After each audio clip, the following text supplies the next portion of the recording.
পুটকি হাসেন। আদেশ করেন মরহস। আপনি হাসেন, সারা রাত্র নাকি আকিজ বিড়ি কেক আসেন, তাই আমার রাজ্যের মানুষ আমার কাছে নালিশ নিয়ে আসে।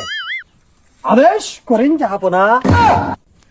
আমার রাজ্যের যে হাল, রাস্তা কেটে বানিয়েছ তুমি কাল, রাজ্যের মানুষ কাবে কি বল।